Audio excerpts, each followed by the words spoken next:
আমেরিকায় এক শীতলময় রাতে এক কোটিপতির বাড়ির সামনে এক দরিদ্র ভিক্ষুক বসেছিলেন। কোটিপতি পাশ দিয়ে যাওয়ার সময় লক্ষ্য করলেন দরিদ্র ভিক্ষুকের গায়ে কোনো উষ্ণ জামা কাপড় নেই। তিনি অবাক হয়ে জিজ্ঞাসা করলেন, তোমার পরনে কোনো উষ্ণ জামা কাপড় নেই, তোমার ঠান্ডা লাগছে না? দরিদ্র ভিক্ষুক হেসে উত্তর দিলেন, না, আমার কাছে কোনো উষ্ণ জামা কাপড় নেই, কিন্তু আমি মানিয়ে নিয়েছি, আমার ঠান্ডা লাগছে না।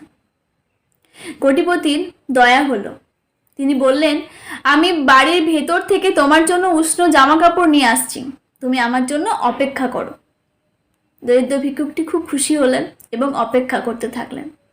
কোটিপতি বাড়ির ভেতর ঢুকলেন এবং কিছুক্ষণের মধ্যে নিজের কাজে ব্যস্ত হয়ে পড়লেন। দরিদ্র ভিক্ষুকের কথা ভুলেই গেলেন।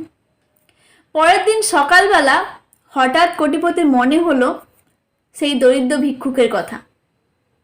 তিনি ছুটতে ছুটতে বাইরে বেরিয়ে এলেন সেই দরিদ্র ভিক্ষুককে খুঁজতে। খুঁজতে খুঁজতে কিছুটা দূর যাওয়ার পর দেখতে পেলেন সেই দরিদ্র ভিক্ষুকের মৃতদেহ এবং হাতের মধ্যে একটি চিরকুট। সেই চিরকুটে লেখা আছে, আমার কাছে যখন উষ্ণ জামা কাপড় ছিল না, আমি মানিয়ে নিয়েছিলাম, কিন্তু আপনি যখন আমাকে প্রতিশ্রুতি দিয়ে গেলেন, আপনার প্রতিশ্রুতিতে আমি আসক্ত হয়ে ঠান্ডায় কাঁপতে কাঁপতে মারা গেলাম। আর মানিয়ে নিতে পারলাম না, মানিয়ে নেওয়ার ক্ষমতা আমি হারিয়ে ফেলেছিলাম।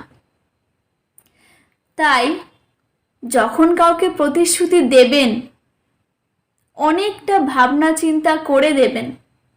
আপনি যদি আপনার কথা রাখতে পারেন, তবেই আপনি কাউকে কথা দিন।